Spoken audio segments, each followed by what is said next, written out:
Halo para gamer, orang tua, dan siapapun yang peduli dengan masa depan generasi muda. Dunia game online kini bukan lagi sekedar hobi, tapi telah menjadi bagian tak terpisahkan dari kehidupan kita. Dari game yang menantang pikiran hingga petualangan fantasi yang memukau, jutaan anak dan remaja di seluruh dunia menghabiskan waktu berjam-jam di depan layar. Namun, bagaimana jika kesenangan ini datang dengan harga yang harus dibayar? Di Tiongkok, pemerintah telah mengambil langkah drastis untuk mengatasi masalah yang disebut kecanduan game, dengan memberlakukan aturan yang mengubah total cara anak-anak bermain. Mari kita selami lebih dalam. Sobat Channel P, pemerintah Tiongkok telah mengeluarkan regulasi yang mengejutkan banyak pihak. Anak-anak dan remaja di bawah 18 tahun kini hanya diizinkan bermain game online selama total 3 jam per minggu. Yap, Anda tidak salah dengar. 3 jam. Itu pun hanya di hari Sabtu, Minggu, dan libur nasional. Tidak ada lagi sesi bermain game larut malam di hari sekolah. Aturan ini bukan sekadar rekomendasi, tetapi wajib dipatuhi oleh semua platform game besar di Tiongkok, termasuk raksasa seperti Tencent dan NetEase. Ini adalah upaya serius untuk mengontrol dan membatasi akses anak-anak ke dunia game. Lalu apa yang mendasari keputusan drastis ini?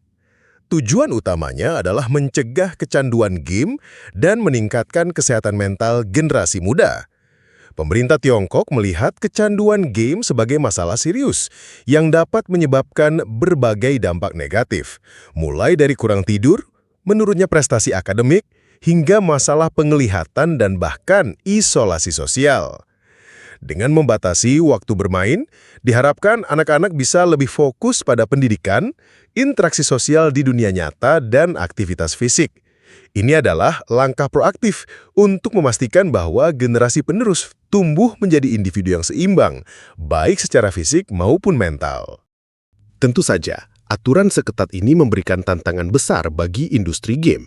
Bayangkan, perusahaan seperti Tencent dan NetEase yang nilai pasarnya triliunan dolar harus merombak sistem mereka agar patuh. Mereka wajib menerapkan sistem verifikasi identitas yang ketat, membatasi waktu bermain, dan bahkan ada laporan tentang penggunaan teknologi pengenalan wajah untuk memastikan kepatuhan.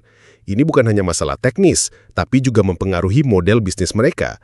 Para developer game harus beradaptasi, mungkin dengan menciptakan konten yang lebih fokus pada pengalaman singkat namun mendalam, atau bahkan mengembangkan game edukasi. Dampaknya ke pendapatan tentu tak bisa dihindari. Beberapa perusahaan melaporkan penurunan pendapatan game dari anak dan remaja karena aturan ini.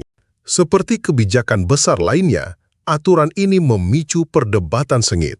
Di satu sisi, banyak orang tua dan pendidik menyambut baik langkah ini.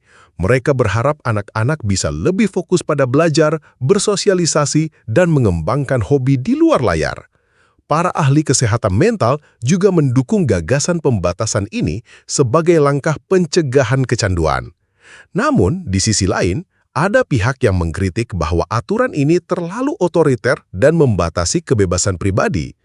Para gamer muda merasa hak mereka untuk bersantai dan bersosialisasi melalui game direnggut. Ada juga kekhawatiran bahwa ini bisa memicu pasar gelap akun game atau mencari cara untuk mengakali sistem. Ini adalah dilema antara perlindungan dan kebebasan. Meskipun aturan ini spesifik untuk Tiongkok, kasus ini memberikan pelajaran berharga bagi seluruh dunia. Fenomena kecanduan game bukan hanya masalah Tiongkok, tapi isu global. Pertanyaannya adalah, bagaimana kita sebagai masyarakat, orang tua, dan bahkan para gamer sendiri bisa menemukan keseimbangan? Apakah pembatasan ketat adalah satu-satunya jalan? Atau haruskah kita fokus pada edukasi, kesadaran diri, dan pengembangan hobi alternatif? Penting bagi kita untuk terus berdiskusi, memahami, dan mencari solusi terbaik agar teknologi, termasuk game, bisa menjadi alat yang memberdayakan, bukan malah membelenggu generasi muda kita.